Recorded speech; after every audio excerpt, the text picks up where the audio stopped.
I'm delighted to hand over to Lynda Gratton for the next session. Thank you. Thanks very much. I just wanted to say, first of all, what a great idea that we're all here to talk about the future of work, and particularly the future of work in the UK. And that's why it's particularly great to have Erik here, by the way. He'll give us a non-UK issue. But just the sessions we've already had, one thing that comes across is these issues, just standing on their own, are really complex. They're complex in terms of who the individual is, the sort of work they do. But actually, it seems to me that becomes even more hard to sort of dissect when you look at the level of a country, because countries, of course, have their own governance structures in terms of tax and so on, but they also have their own set of corporations and what those corporations do, how they stand up in the world, and the proportion of the population who is working in small and medium-sized enterprises, and we know that also affects that. So the question that Anna's posed is really a question of the distribution of the benefits of technology. My name is Lynda Gratton. I'm the Professor of Management Practice at the London Business School. I run an elective on the future of work there. And my role today is to introduce the group and then to moderate. I thought the questions were absolutely fantastic earlier, so let's carry on making this an opportunity for us all to discuss some of the really challenging points that we face.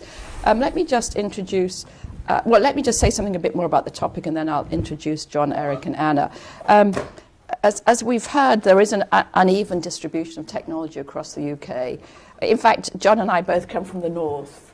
So he comes from Carlisle and I come from Cockermouth. So you can't really get further north than that, unless you got into Scotland, of course. So we can certainly talk for the north here. And so, you know, people obviously are really aware of that. There are geographical areas, we come from them ourselves, which are less integrated. And there seems also to be less trickle down in terms of the benefits and opportunities of technology than there was in the last Industrial Revolution. Now, even though I feel as if I'm very old indeed, I wasn't around in the last Industrial Revolution, so I can't comment on whether there was more trickle down. I have this in my briefing notes.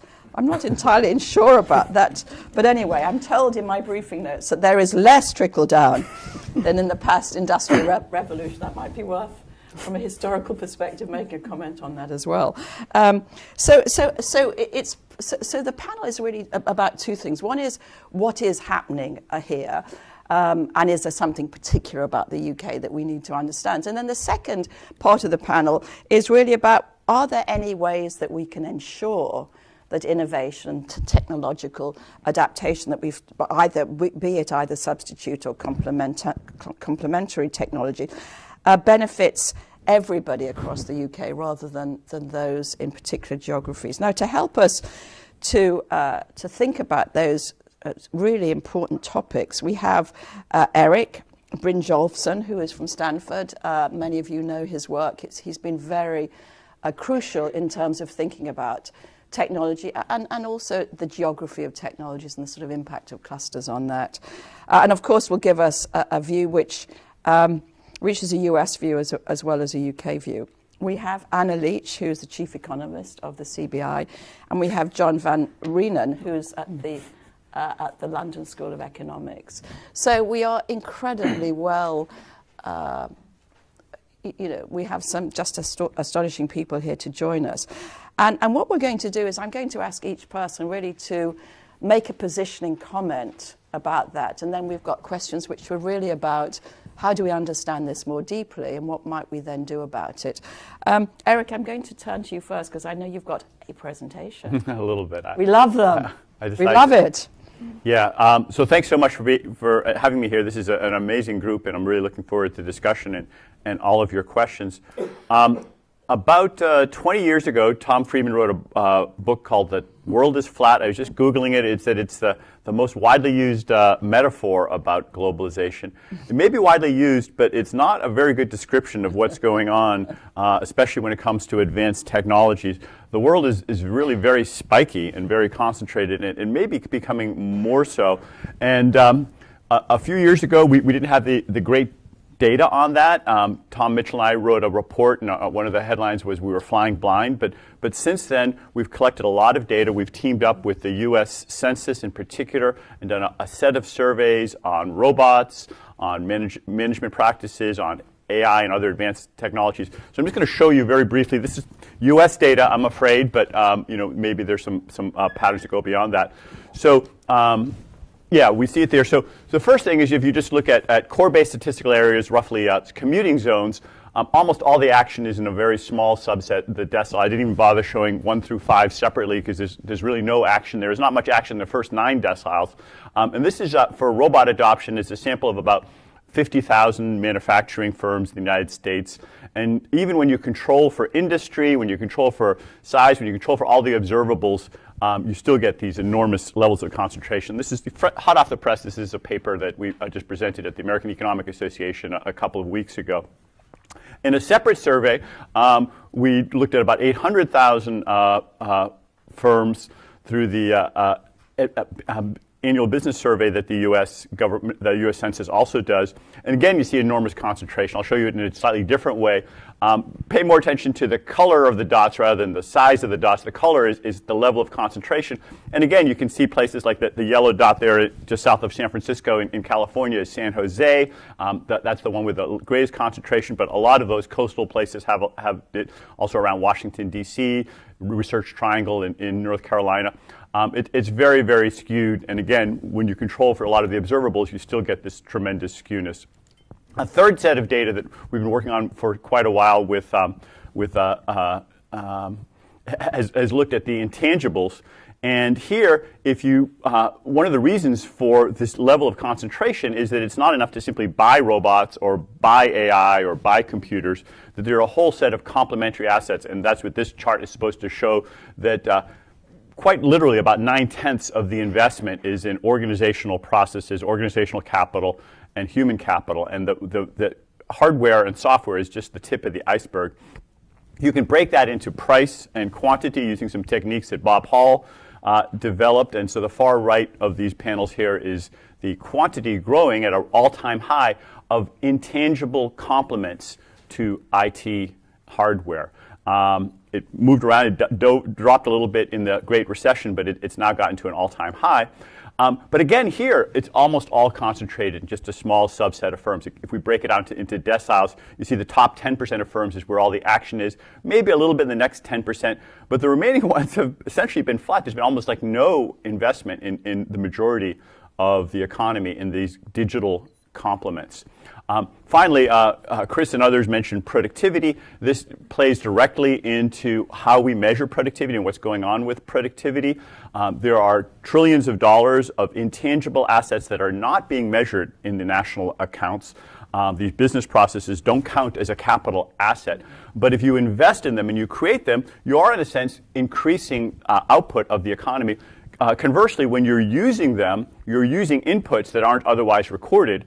If you are investing and using the exact same amount, it kind of cancels out, but it has not been equal. For most of this period, we have been investing in creating more digital capital than we've been using, and that leads to what Chad Severson, Dan Rock, and I call the productivity J-curve. And when we calibrate this, what we find is that during this investment period, there's been a lot of unmeasured addition to our output, intangible capital output in particular, and our prediction is that in the 2020s and going forward, we'll begin harvesting more of that intangible capital. And that should lead to the other part of the J-curve, the upward part of the blue line there, where we start increasing productivity above what it otherwise would have been. So let me stop there. I know there are a lot of questions and comments, but that lays a little bit of foundation for some of what we've seen in the data so far. Thank you so much, Erik. I mean, that's really fascinating. Can I just pull out 3 points, which I think is going to help us think about the UK situation. The first is geographies, and just to think about what our country looks like compared to the US, for example.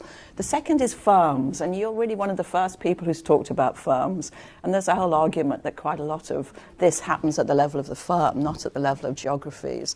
And I wondered if we'd have a chance sometime this morning to talk a little bit more about that, because presumably the cluster data shows that it's firms that are clustered in.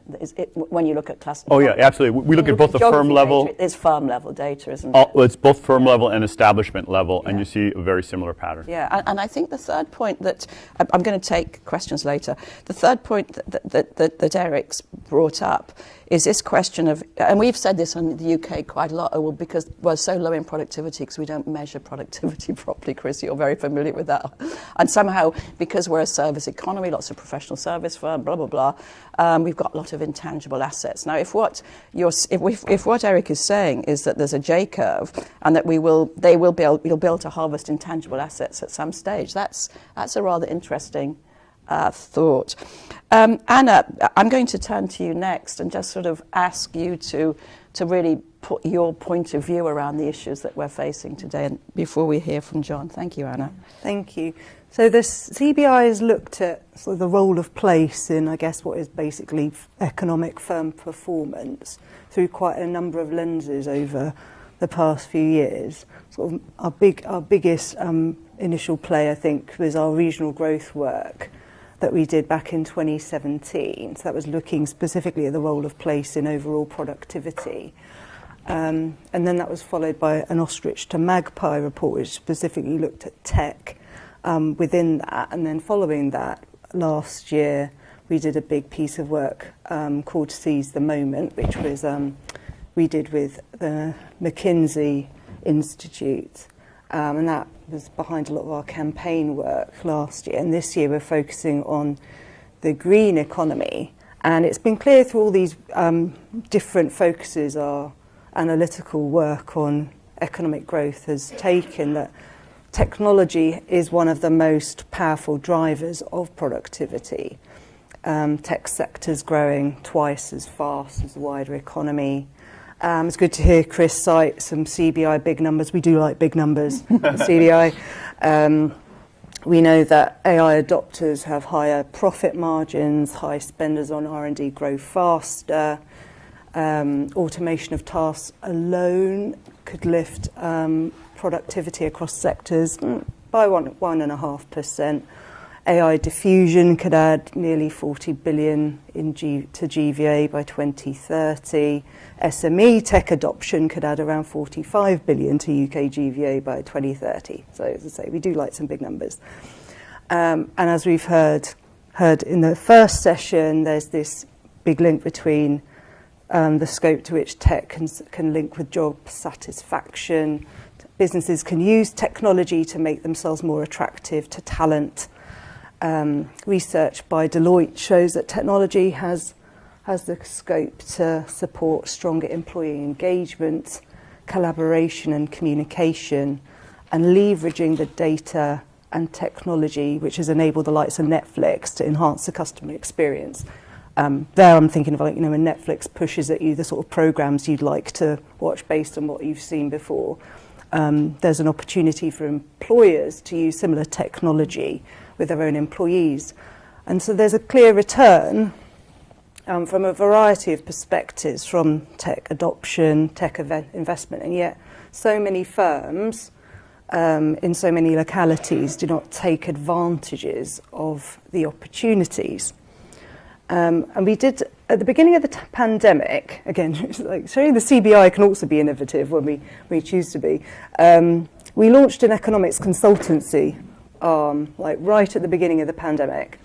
And so that created some new opportunities for us to partner with different types of organisations in doing other deep dive work. So we actually did a couple of pieces of work with the Centre for Economic Performance, looking in particular at how firms innovated in response to the pandemic. And that was very positive, showing, you know, a crisis can be quite a significant push for firms to innovate.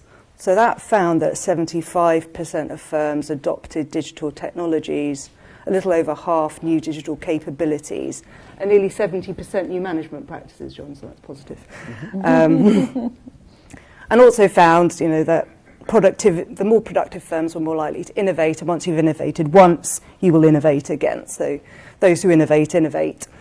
We did another piece of work with Vitality, the private healthcare provider, that found that health and mental well-being apps were one of the biggest areas that companies invested in when they were enhancing the role of health in their employee value proposition post-pandemic. It's not obviously the only thing they've done, but it was the top thing that they'd adopted, and something that companies have been telling us a lot in terms of the way they've used tech to support, or rather they've used pandemic-based learnings and technology to enhance their access to labour in what is, as we know, a very tight labour market, is to, again, in the employee value proposition, use tech to enhance the ability to use remote working, increase labour pools, has been very significantly adopted by companies. But then what are the barriers to tech adoption? So in the work we did with the Centre for Economic Performance, I mean, unsurprisingly, given the context, macroeconomic uncertainty was a very big barrier to tech adoption. Obviously, that would be an economy-wide rather than a location-specific barrier, and financing constraints as well, and particularly for smaller firms, financing constraints and the value of grants and tax breaks were found to be particularly useful, but also information was found to be a particular constraint. We're familiar with how many types of government initiative there are out there, and it is very difficult for a smaller company with limited bandwidth to navigate the plethora of nationally and locally available supports that are available. And then IT infrastructure constraints were also identified as a barrier. And again, in the context of a tight labour market, skills, another barrier to tech adoption. And returning to the sort of role of place again, coming back to some of our sort of regionally focused work. I mean, in that piece we found that there were sort of two areas where the role of place could inhibit productivity and tech adoption within that. One of those is sort of local infrastructure. So that's the quality of local education and skills provision. And the other one was around local transport networks. So here we found in particular that the efficiency of a local transport networks and its interaction with the availability of labour locally actually had quite a significant effect on productivity. And then the other element, firm quality. Here, management practices, John's will no doubt talk about the role of management in firm quality, but also the exposure of firms to competition, particularly international competition, has an impact on tech adoption. Though companies that export innovate, companies that innovate export, so that virtuous circle again. So how to raise sort of firm quality at local level. So the key finding we had from our work was that you need to raise performance at company level across all sectors. And one way to achieve this is through the promotion of clusters. So there's obviously actions for government from these various learnings that we took away. In terms of local infrastructure, obviously, ensuring the enhancement of local transport and education and skills infrastructure, and particularly on local transport, trying to shift away a bit from the focus on getting to London quickly, which has always been a bit of an easy gravitational pull for government, and focus more on the interconnectivity of local regions, and that skills infrastructure. As well, one of the CBI's bugbears is always the apprenticeship levy, for example. Well-intentioned, it has definitely made companies look at apprenticeships, offer them more strongly, but it is quite confining if you want to offer different types of skills provision.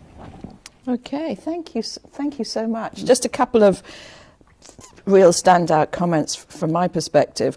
One is, you mentioned the green economy, and again, we haven't spoken about that today, but do remember that in the UK, more of our energy comes from renewables than almost any country in the world. I mean, right now, I haven't got the data today, this morning, but we do have daily indicators. About 80, if the wind is blowing, about 80% of our energy comes through renewable. And there is a whole push to actually build renewables so those green jobs, not just the medical jobs, the green jobs. The second point was about what happened during the pandemic, the huge push to digitalization that was an impact, happened all across the world. The third was really about the barriers and some of the really important barriers that you've talked about. And the fourth was about raising company performance, promotion of clusters. And you mentioned apprenticeships, and I just mentioned that because Erik and I just came back from Davos this weekend, and apprenticeships are things that are being talked about in a very serious way in terms of how you might create more equality. So, John, this is a great opportunity, I think, now for you to complete the circle in terms of why technology isn't adopted in the UK. Thank you, Anna. Yeah, well, thank you very much. And thanks for the opportunity to speak here. I'm not sure I can completely complete the circle. But I'll make three just very brief points. One about the national picture, the second one about the benefits of to the local areas of the national picture, and then something about the local stuff itself. I want to start off by saying that although we're going to talk about local areas and stimulating local growth, I think we shouldn't lose sight of the big picture in the UK, which is that we have a very serious productivity problem, and that productivity problem has got a lot worse since the global financial crisis. So since then, our productivity, our ability to produce output from the inputs we use, like the labour inputs, has been absolutely pitiful. It's hardly grown at all. And although the world as a whole has also had a productivity slowdown, it's been much worse in the UK than it has in other countries. And that's very important. And it's very important because in the long run, the only way to raise people's living standards is through having sustained productivity growth. It's a kind of necessary condition. It's not a sufficient condition because you also need sets of other policies and institutions to help that productivity growth, that size of the pie, being distributed fairly across different groups within society. So you need to have lots of other things. You need to have strength for labour in order to have that sharing taking place. I mean, the Industrial Revolution you mentioned is a good example of that. So if you think about the initial period of the Industrial Revolution we started in this country, there wasn't sustained wage growth, and this comes out in the work of Bob Allen, a historian from the University of Oxford, until the kind of 1830s, 1840s, when there was actually a lot of other kind of changes, wider enfranchisement of the vote, institutions which gave more power to trade unions and so on. So what we need in this country really is more sustained productivity growth. One of the issues, and this is where the UK actually is somewhat different from the US, is that if you look at average wage growth, that tends to follow productivity growth over the long run. In the US, the share of the pie, the labour share of GDP, has actually fallen quite significantly. So that is another way of saying that is that wage growth has fallen, has been decoupled to some extent from productivity growth in the US. That's much less true in the UK. Over the last 4 decades, labour productivity, GDP per hour worked, has increased by about 90%. Employee compensation per hour has increased by almost exactly the same amount. So on average, those have gone together. The problem is, why don't people feel that? There's 2 reasons. One is if you look at the kind of median wage, that's fallen a lot behind the kind of mean wage, and the reason for that is inequality has increased dramatically over the last 40 years.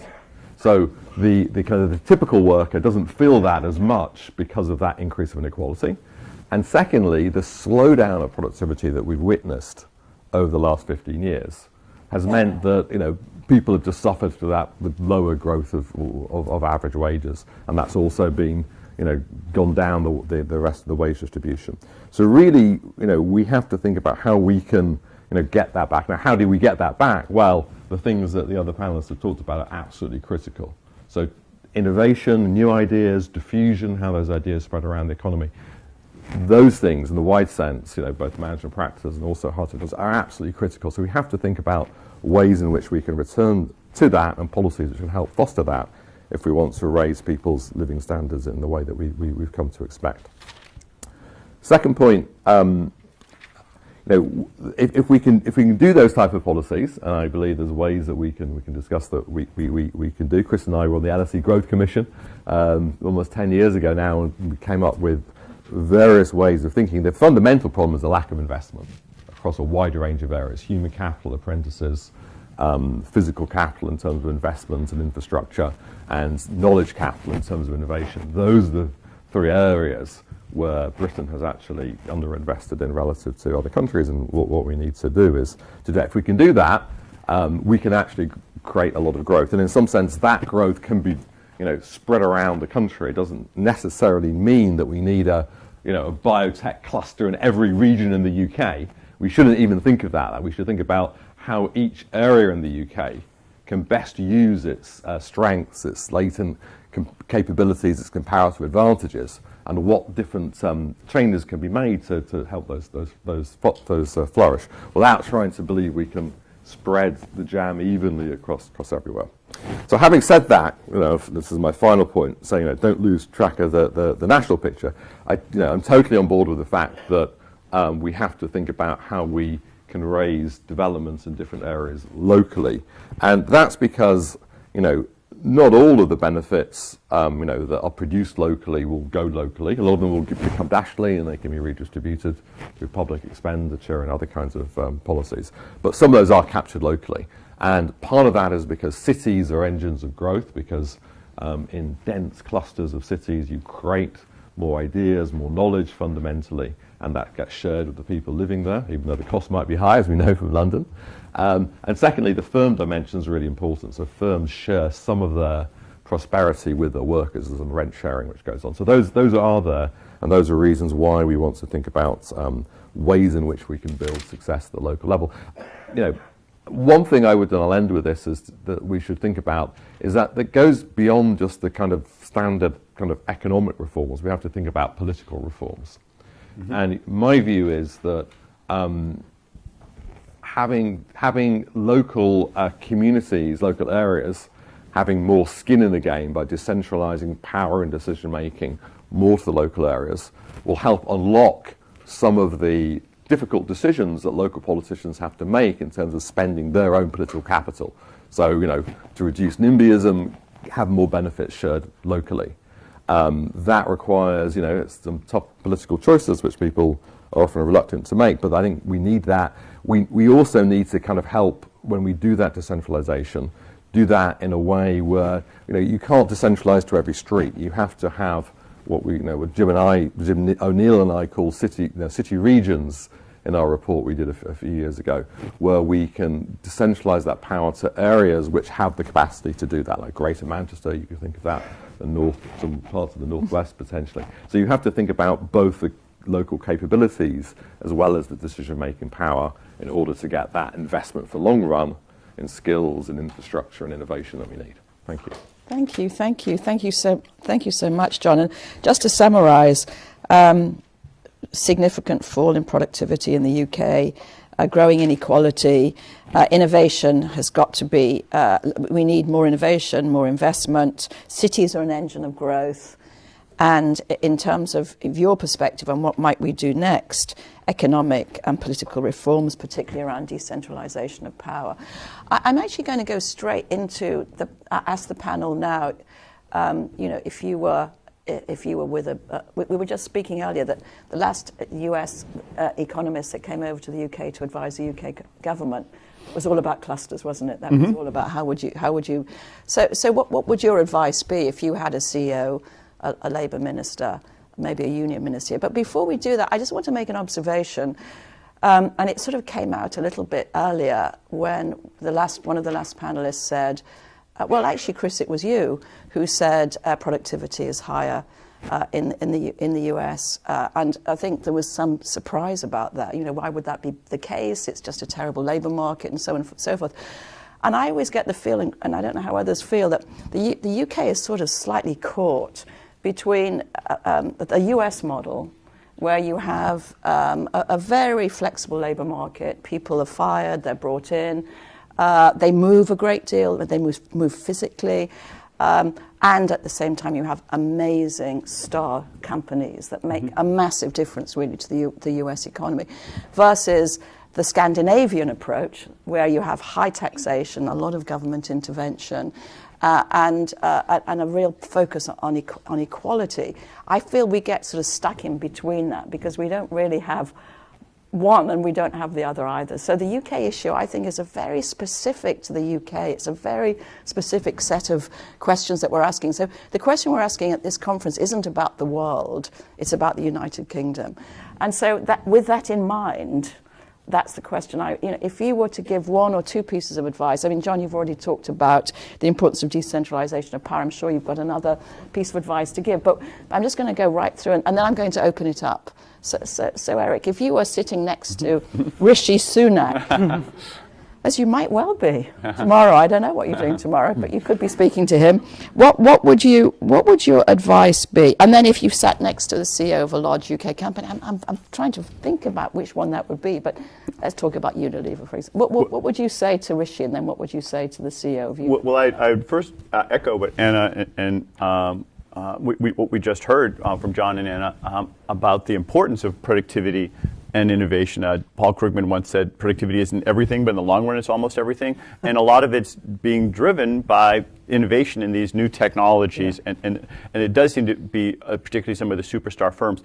But the way to get that is to invest in the complements, the things that make it. And so in our data, what we found was that an educated workforce was a huge complement. The companies that invested in these technologies that I just described were far more likely to have people in the region, and certainly for the founders that had advanced degrees and were highly educated. You can talk about the correlation and the causality there.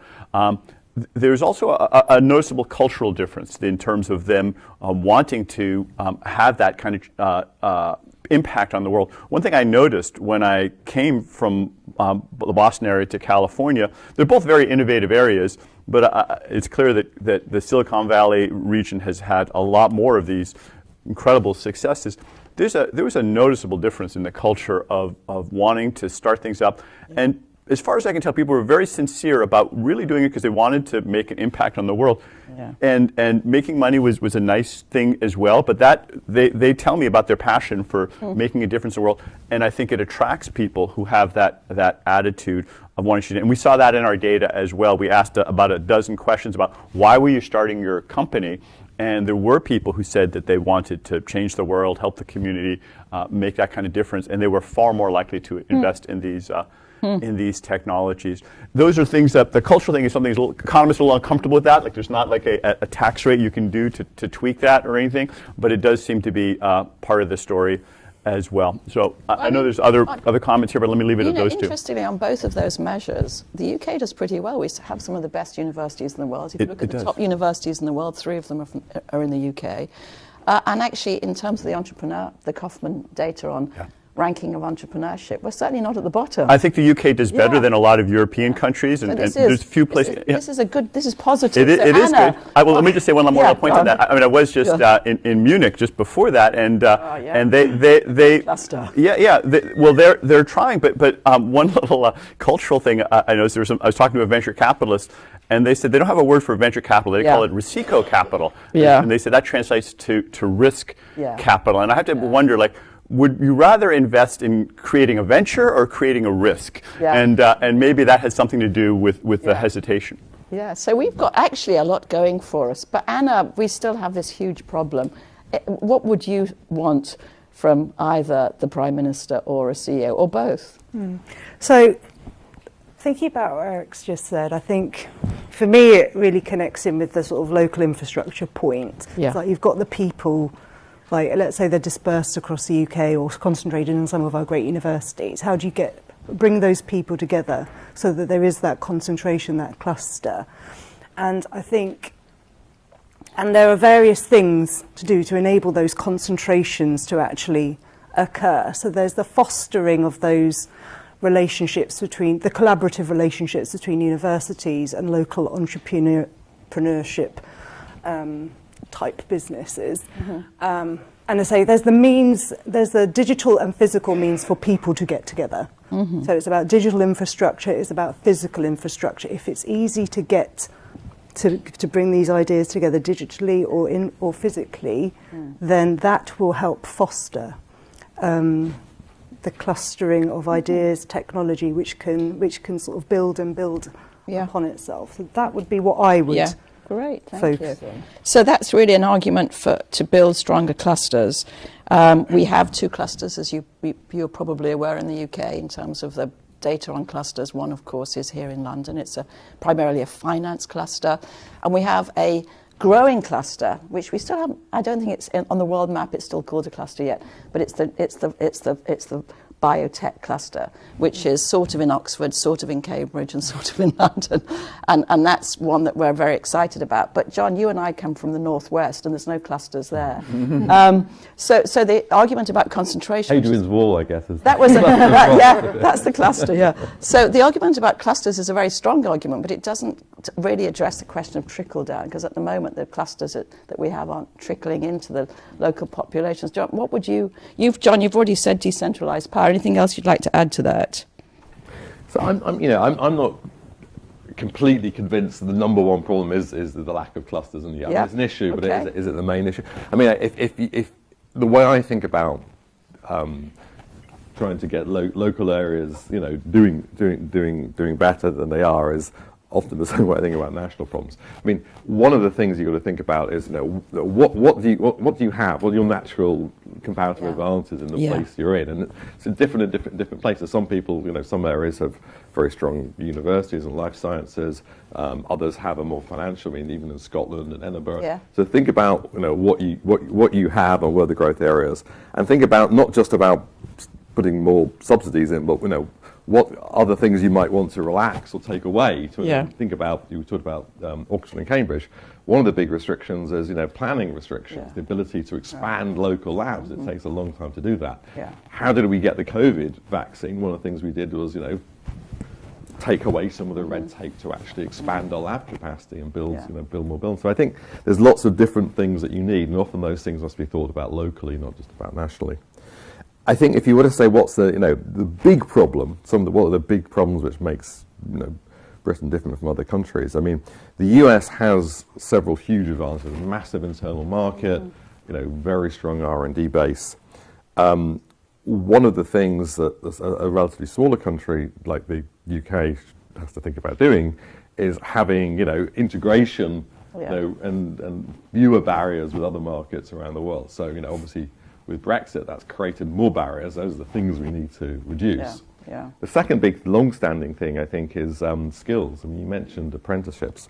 We do very well at the elite ends in terms of education. Like many of the people here, the Oxfords and Cambridges, the LSEs, etc. We do extraordinarily poorly, like the US, in fact, for people who don't go to university.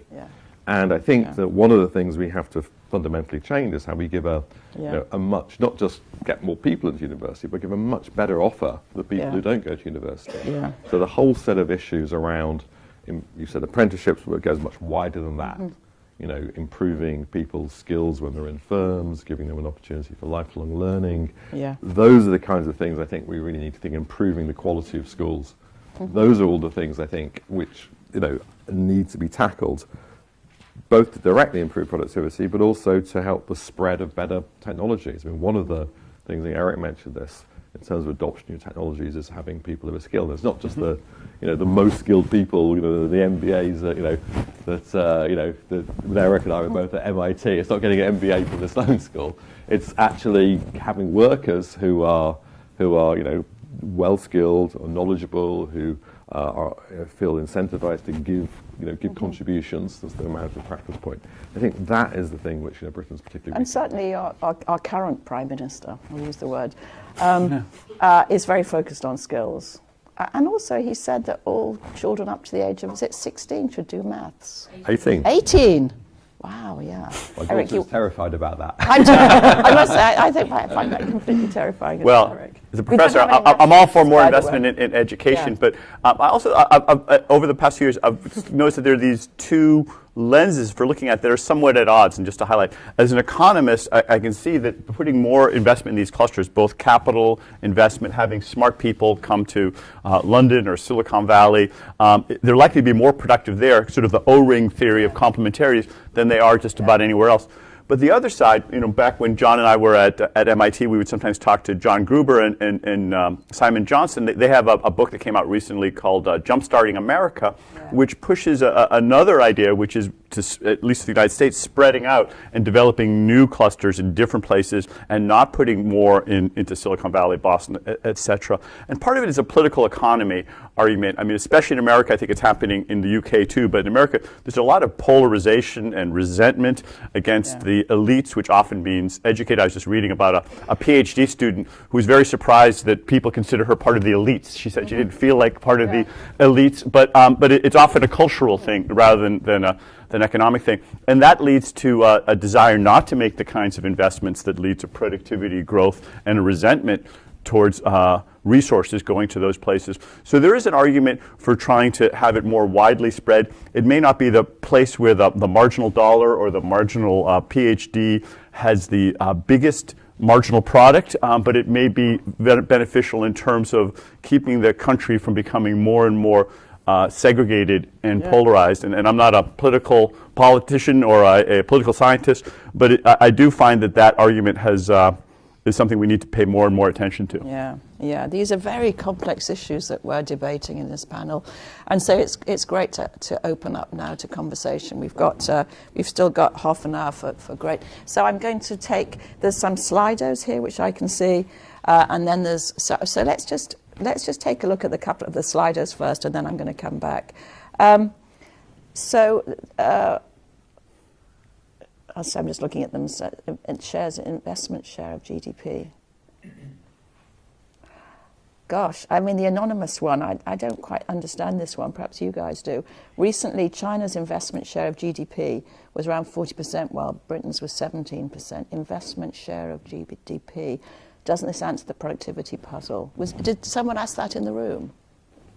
No, it must be online. What does that sounds interesting, but I can't quite understand it. Does anyone get that question about? Well, I think it gets to Chris's point that there's Chris, hasn't been as much. Yeah. You want to weigh in? Yeah, Chris, why don't you answer that? About the You've got a investment Nobel laureate economist in the room. Why not? I think what he means that the Chinese don't consume; they spend. Oh, okay. Yes. On investment. Yes. Because a lot of that investment is completely unproductive, going into state enterprise. Yes. There's some kind of an optimal level. Maybe they're a little passive. Yeah. When Yeah. you remove that, then you're left still with more investment, but they're completely different stages of economic development. That's why in China you have to build capital from scratch. Here you need to replace capital, so it's expected to be like that. But so the right comparison is not really with China. It's say with Germany or some in how they use it, and I do agree that that we don't have enough investment, especially high tech investment here, and it's probably the main reason. Not probably, I'm almost certain actually, it's the main reason for the failure of productivity to grow up. Actually, John mentioned that it's since the financial crisis. Well, you know what the critical event there was George Osborne's debt reduction policies, that he decided 75% or 80% of national debt was too much, and the way to reduce it was to cut public investment, and it hasn't recovered since then. Yeah. In fact, the first time the press ever got any notice of what I said, which coincided with the week of the awards in 2010 of the awards of the Nobel Prizes, was when I said that that I thought George Osborne was exaggerating the sovereign risk in cutting down investment so much, and I thought it's one of those throwaway remarks that academics always make. When I woke up the next day, and it was about titled this long in the newspaper, Britain's new Nobel laureate is saying that that we're exaggerating, and I was so terribly scared. I thought I'd never ever again make any remarks like that. But here I am. Hasn't stopped you though, Chris. Good.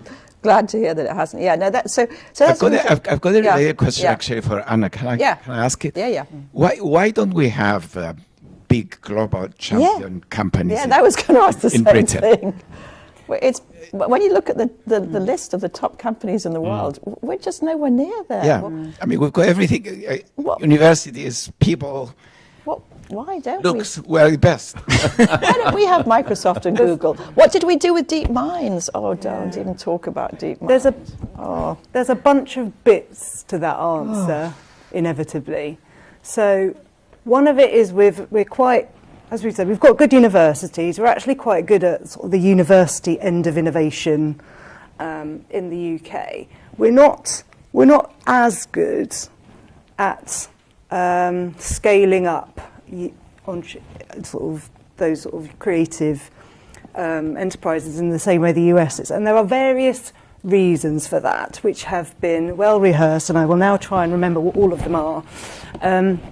There has been a debate in the past about risk appetite amongst British business owners of different types. Whether there's something about Britain which is a bit anti-risk, and actually what people want to do is earn furthest from companies actually in the UK. That some companies, the level of ambition is like, I want to earn enough to be able to work part-time and play golf.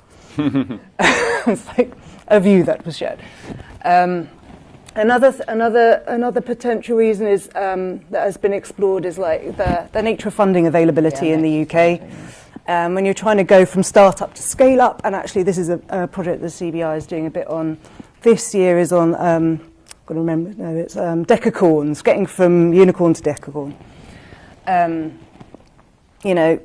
That bit where you want to get bigger in the UK, it seems that companies choose to sell up at that point rather than being able to get the funding. And when comparisons have been done with the funding landscape in the UK compared with Europe and the US, there's this gap in mid-sized funding diversity for the UK, where you see there's a bit of there seems to be a tendency for like growing companies ending up to remortgage their homes to help get early stage and mid stage funding.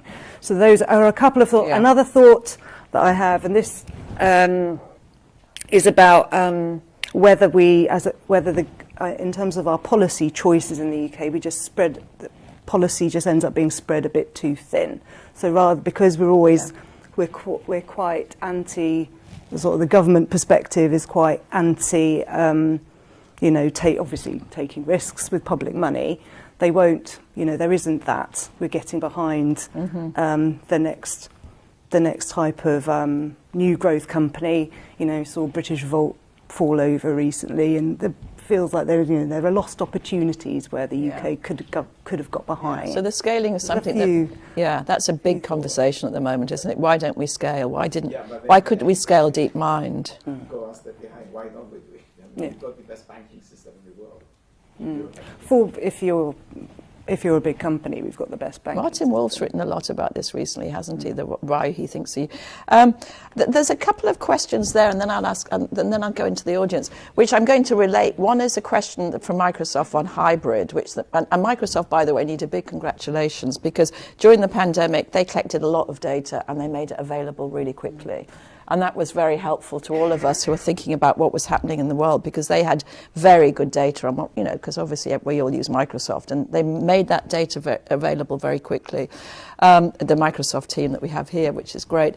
Then and they were asking about hybrid work. And then there was another question that said, well, people don't really want to live in cities anymore. They actually want to live in countryside, and we could add to that the Japanese government who've just paid everyone $1 million yen. $1 million yen is not the same as $1 million, or else we'd all take it. We don't live in Cockermouth and Carlisle, rather than whatever the. So I just wondered if we could address the question of, do you think the cities ended anyway just because of the virtual work? Erik? Well, this has been one of the biggest changes since World War II has been the shift to remote work. Yeah. Obviously the pandemic triggered that. In the United States, we did a survey, and it was about 1 in 6 Americans pre-COVID. By the peak of it, it was just over 50%. It's come back a little bit. Probably the person who's looked at it most closely is a frequent co-author of John and mine, Nick Bloom, and he was looking at it before the pandemic and has really been all over it. One of the interesting things that he's highlighted has been the rise of what you call hybrid work, and partly because, as the question notes, there are some intangible benefits from meeting face to face. There's some kind of magic that happens when you're in the same room with somebody. While we're on the same room, we could be doing this by Zoom, but I think it's very different. And when I work with my co-authors, it's just there's a level of creativity. I'm not sure what the anthropology of it is that comes out when people are sharing ideas, and there's a lot of serendipity just bumping into each other and coming up with ideas. So on the other hand, there's some big benefits, commuting time and otherwise from working remotely. So what Nick has described a lot of companies doing is a hybrid arrangement where you come in perhaps 3 days a week, Tuesday, Wednesday, and Thursday. You use that time for collaboration. And this leads to a little bit of a different, it's not people going off 500 or 10,000 miles away, but they are moving to what he calls a donut-shaped arrangement where the central cities become maybe less critical because you're not there every day. You can be a little further away, 20 miles away, because you're not coming as frequently. But when you do come in, you're face-to-face. Now, of course, many companies have different arrangements. There are some, especially in New York City, where the financial companies are asking people to come in all the time. Others in Silicon Valley, they're saying you can stay home all the time. But this hybrid and donut-shaped arrangement seems to be an increasingly common strategy for a large set of companies. Does anyone else? We said Nick was one of my students, so he's partly an LSE product, which is great. I think that all what Erik has said is right, and I think one of the interesting things about the whole pandemic, and Anna mentioned this, is that companies made these huge investments in order to have more remote work, like through Zoom, and also to sell even more things online, and those investments are not going away. So we're not reverting back to where we were before. It really is a step change, a new equilibrium in the jargon. But I think this question about how far it's going to stay in the mode it was, I think we are seeing a move back towards more face-to-face. I think it's for exactly the reasons that Erik has said, that there is something built into human evolution where we're able to transmit and communicate information on a face-to-face level, which is hard to replicate, even with very modern technologies. Maybe one day we'll all be rolling around the metaverse, it'll be fine. But I think in at least for the next kind of 5-10 years, it really is hard to get that level of creativity. And I think the worry is that that's undervalued by many people. Yeah. And young people in particular, I've seen this like we've seen this with students starting off or people starting work. They miss out on a lot of that kind of very subtle face-to-face training, networking, which is really important for your careers. For slightly more mature, we put it that way, researchers like Erik and myself, it's kind of easier. But I think for the young generations coming through, it potentially is very costly. And I worry a bit that might be undervalued. So I do think we need to have a system which, not in every industry, but in many industries, where we go back to having a lot of kind of face-to-face interaction and dense communication, which is so important in companies and also in cities. Let's open. Yes, sorry, you had your hand up before. Yeah. Oh. Thank you. Thanks. Fascinating discussion. Thank you very much. I'm Gratton Morgan from Hypertalent. I would encourage Erik to knock on Rishi's door, I think, whilst you're here. My question was going to come back to the role of investment capital, and from the perspective of governments taking a role in investment capital. Because, Erik, I noticed your World Economic Forum discussion around opening up new markets last week, and the role that the UK government takes in opening up new markets, I think, is underprescribed. We tend to hover in the UK between a government that wants absolutely no involvement in markets to a government that wants absolute involvement in oligopolies, with nothing really in between. And I just deciphered their overly simplified model of innovate, diffuse, and then share the benefits. And I just wonder if all the talk of UK infrastructure investment, which we obsess over, and we've heard that from Anna, from John to some extent, the infrastructure investment for me is in the diffuse category. And one of the most interesting things about the US is the role that the government takes in companies like Tesla.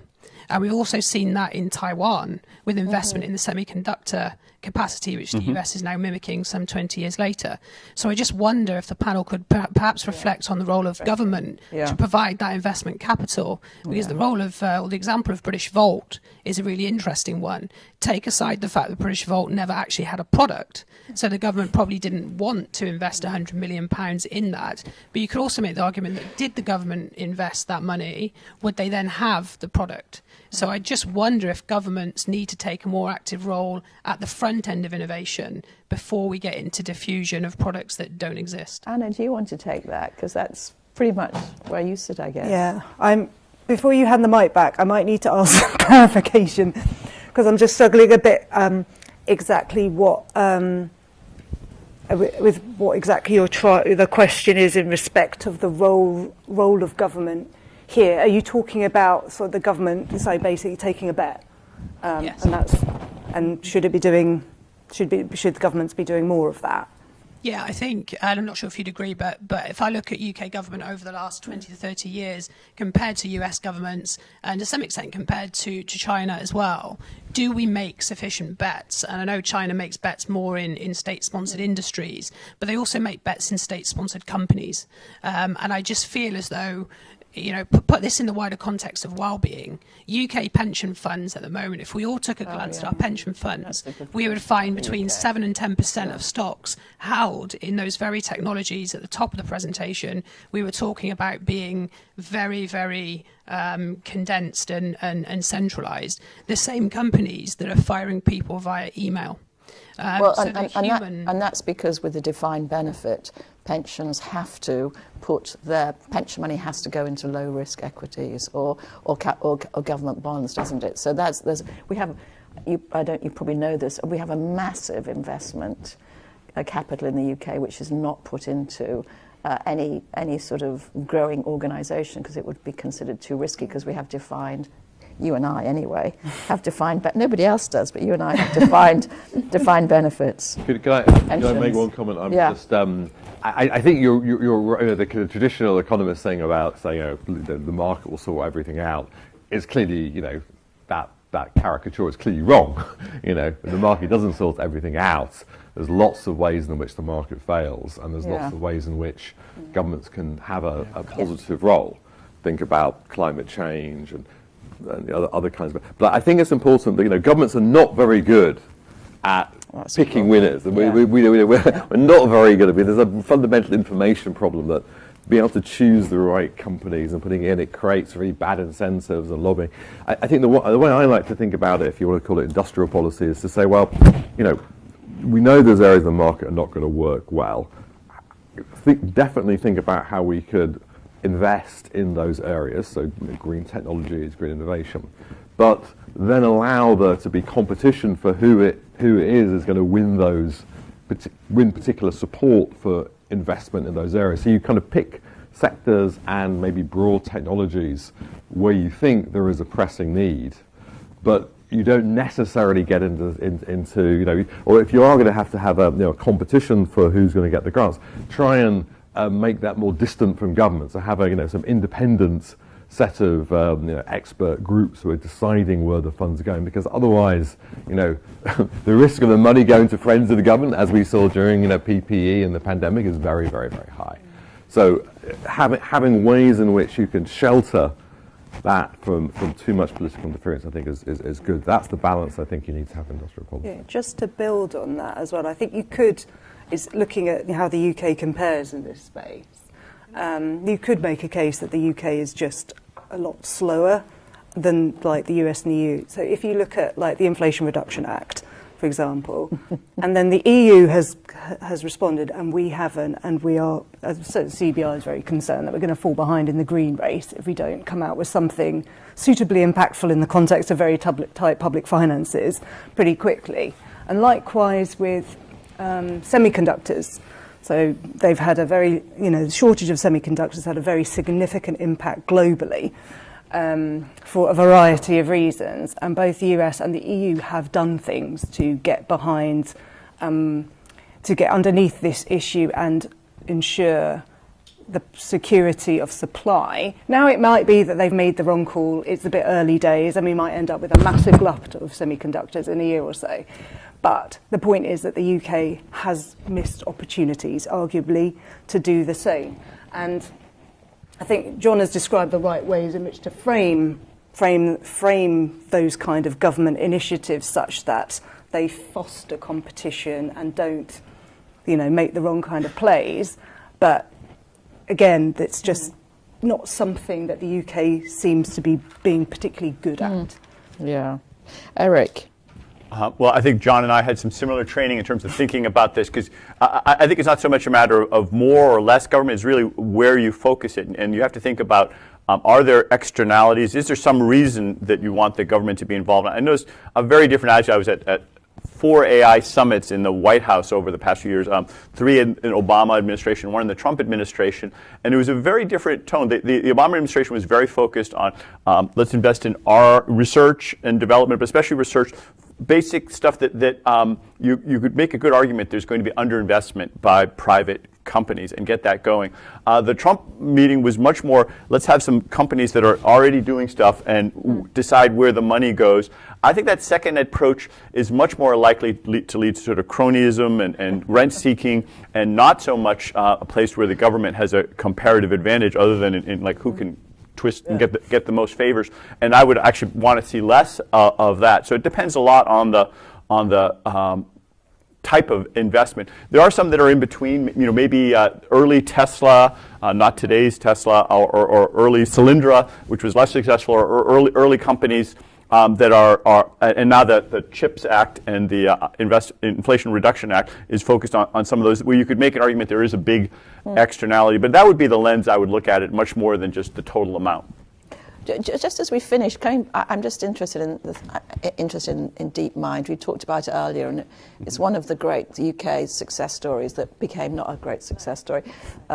What would you have done if you were the UK government? Is that because that's a very good example of a company that? Well, I know the founders, moderately well. I used to spend a fair amount of time over there with Demis and Shane and Mustafa, and it's still, I think it is a success story for the UK. I think there's a lot of investment.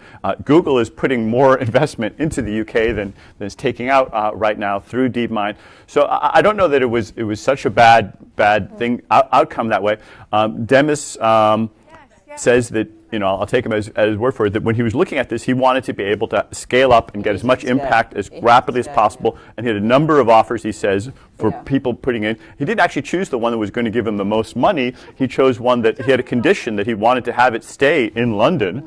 And some of the other big tech companies that wanted to partner with him wanted to move that over there. And I think that he's been pretty successful in creating perhaps the premier place where AI talent is assembled. We hear a lot about, you mentioned ChatGPT and OpenAI, and that's amazing. DeepMind, I think, arguably has a bigger concentration of talent. I was recently at an AI conference, and I was looking through the agenda, and there was just so many amazing papers and presentations. And then I looked more closely at the header, and that was just the DeepMind set of presentations. I was like, wow, that's pretty impressive. So I'm not sure that it was a terrible outcome. Maybe it would have been even better if they could have, maybe at some point they'll take over Google now that Google is becoming much more AI focused. But I'd say it's been working out all right. Can I just, because I think, I know at the moment people very much think, and Chris does behind Chris's questions, that we want to have our national champions, our super stuff. That would be great. But it's not a crazy model to this kind of so-called Wimbledon model, where the talent of the world comes to the UK, but we don't necessarily own it all. We create an environment which is very attractive for successful foreign companies to invest in Britain, and so I take an example of the car industry. Now, Britain does have some top brands in the high end, so Aston Martin and so on. But the mass car industry, which was like collapsing at the end of the 1970s, actually became pretty successful in the 90s and 2000s. And it wasn't because we had homemade mass-producing car companies. It's because the Toyotas and the Nissans and the Hondas of the world came to the UK, and we've kind of built up a mass car industry. So I'm a bit more relaxed about not having the superstar firms, so long as we can attract the good jobs and the productivity enhancing activities, I think, which is the more critical thing. Well, I can see that our time has come to an end, and I was trying to think how best to summarise the conversation we've had. And I guess for me, what's really come out is these clusters are here to stay. Almost everything we've talked about is how important it is for people to get together, to meet face to face, to share talent and so on.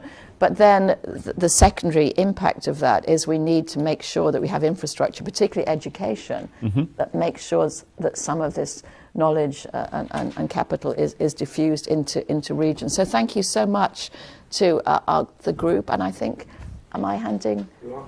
Yeah, over to you. Thank you very much.